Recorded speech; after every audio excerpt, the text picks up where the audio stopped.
Present indefinite के अगले sentence की, यानी अपना पिछले वीडियो में प्रेजेंट इंडेफिनिट का जो अपना पहला सेंटेंस है वो हो गया था, उसमें हमने सिंपल सेंटेंस के बारे में पढ़ा था।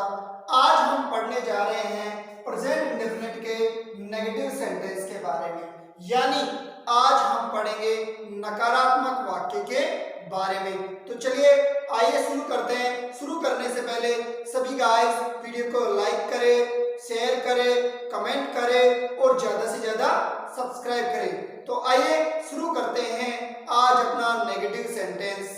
तो जो अपना नेगेटिव सेंटेंस है उसका भी अपना एक नियम होता है, जैसा कि आपको पिछले वीडियो में बताया गया था कि हर एक सेंटेंस का अपना नियम होता है, उसी प्रकार नेगेटिव सेंटेंस का भी अपना नियम होता है।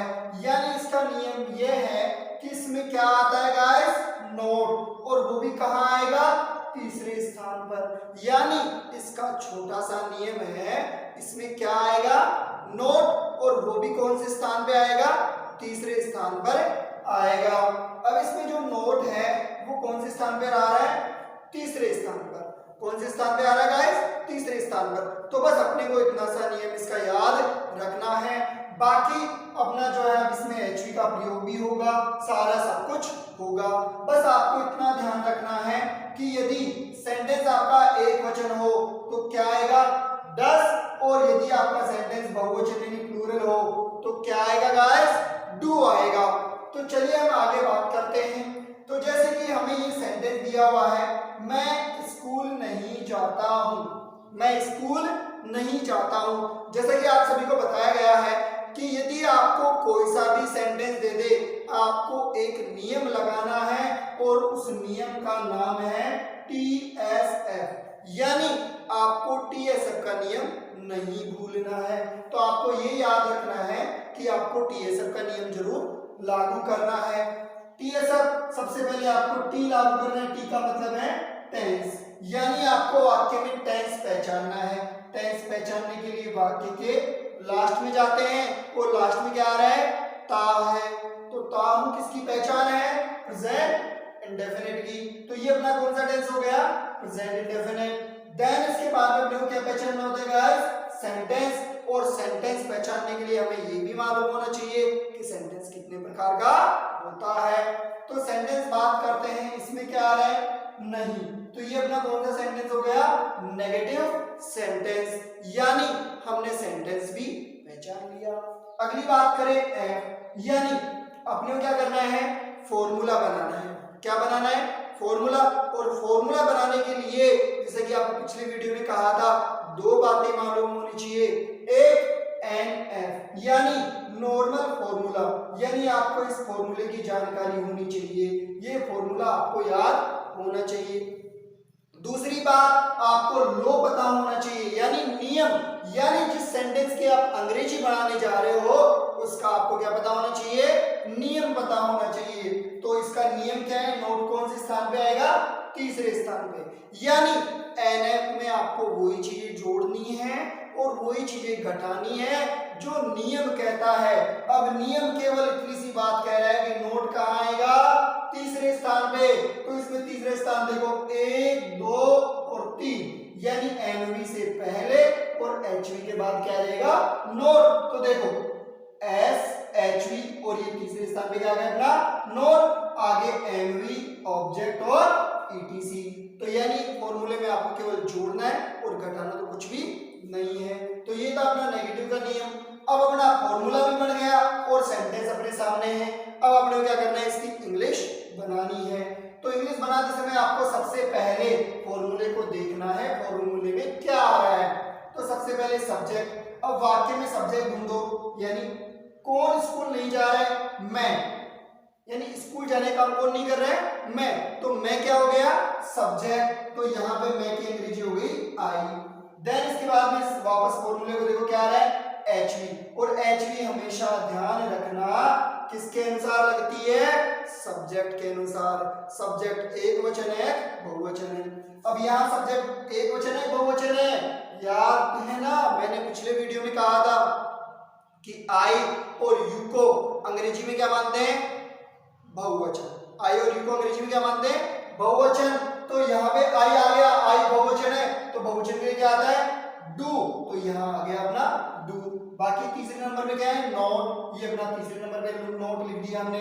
आगे एमवी यानी मेन वर्ब, और मेन वर्ब का तो अपने को पता ही है कहाँ आती है मुख्य क्रिया, हिंदी वाक्य के लास्ट में। अब हिंदी वाक्य के लास्ट में क्या है जाता हूँ, जाने क्या बोलते हैं गो, और गो की फर्स्ट फॉर्म क्योंकि प्रेजेंट डेफिनेट कौन सी फॉर्म आती है फर्स्ट फॉर्म, तो गो की फर्स्ट फॉर्म गो, तो हमने यहाँ गो लिख दिया है। लेकिन ये याद रखना भूल मत जाना, कोई यहाँ ऐसे एस लगा दे, ऐसे एस तो कहाँ लगता था अपना केवल सिंपल सेंटेंस में प्रेजेंट इंडेफिनिट की, तो साधारण वाक्य में ही लगेगा। ये तो नेगेटिव है तो नेगेटिव में तो ऐसे एस लगेगा भी नहीं।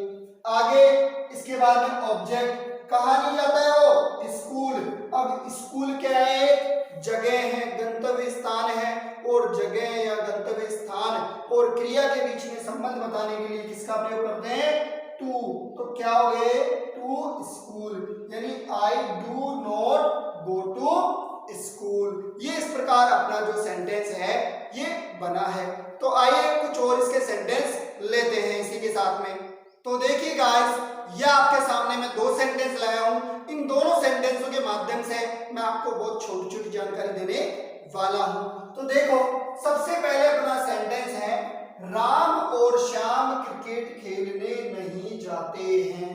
अब आपको ये सेंटेंस दे दिया तो आपको वो नियम पता ही है, वो नियम आप अगर लागू करते हैं जैसे का जैसा तो आपसे सेंटेंस गलत नहीं होता है। तो यदि आपको कोई सा भी सेंटेंस दे दिया जाए तो सबसे पहले आपको क्या करना है, कौन सा नियम लगाना है TSF, कौन सा नियम लगाना है आपको TSF का नियम लगाना है।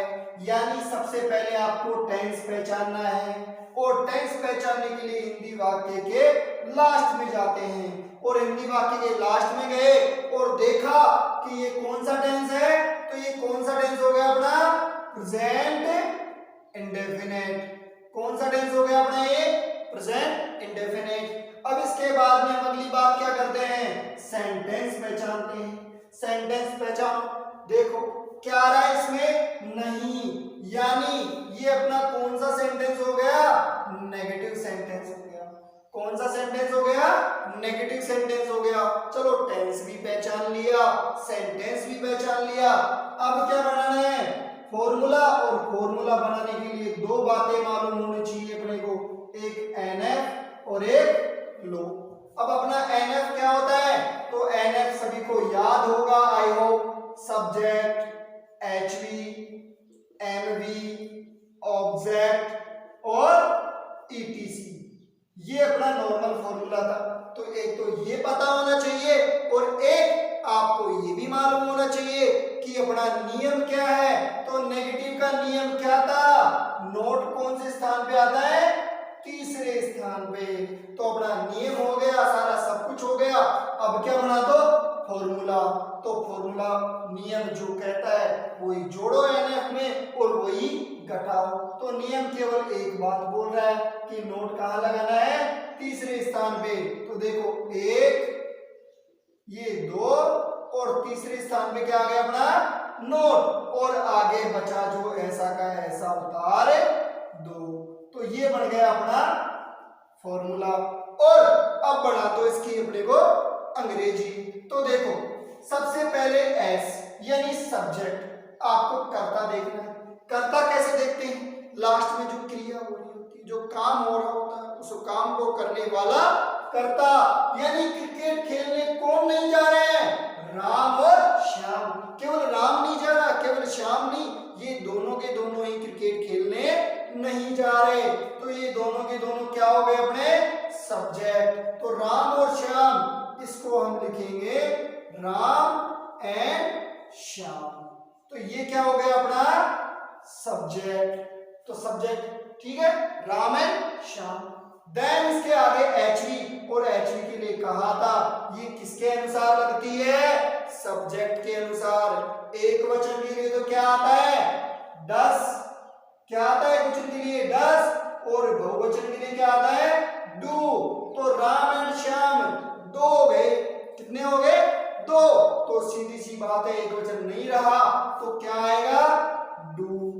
इसके आगे तीसरे नंबर पे नोट है, उसको ऐसा का ऐसा उतार दो। आगे एमवी, और एमवी का पता है, हमेशा ध्यान रखना एक वाक्य में दो क्रियाएं भी आ सकती है, जैसे खेलना और जाना, लेकिन अपनी एमवी तो कौन सी होगी, जो हिंदी वाक्य के अंत में आई होगी। तो अंत में क्या है, जाना, तो जाना ही अपनी क्या है, एमवी। और जाने को इंग्लिश में बोलते हैं गो, और अपनी मेन वर्ब की कौन सी फॉर्म आती है इसमें, कौन सी फॉर्म आती है इसमें, फर्स्ट फॉर्म। तो गो की फर्स्ट फॉर्म गो। इसके आगे ऑब्जेक्ट, कहां नहीं जाते हैं वो, क्रिकेट खेलने। तो दो क्रियाओं के मध्य में क्या लगता है, टू, और क्या हो जाएगा, प्ले क्रिकेट। ये अपना सेंटेंस जो है ट्रांसलेट हो गया।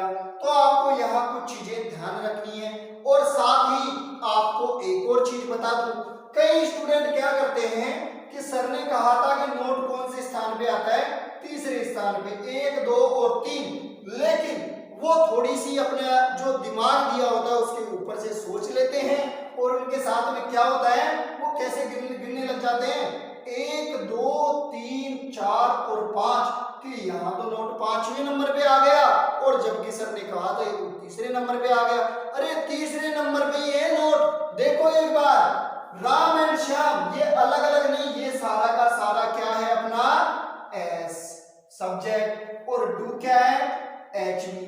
गिनो, क्योंकि सब्जेक्ट जरूरी नहीं आपका एक शब्द का ही हो, 2 का भी हो सकता है, 5 का भी हो सकता है। तो आप ऐसे मत गिनना, कभी भी कंफ्यूज नहीं होना है कि यहाँ तो नोट 5वें पे आ गया, सर ने तो तीसरे पे बोला था, तो पूरा का पूरा राम एंड श्याम क्या है, एक ही है।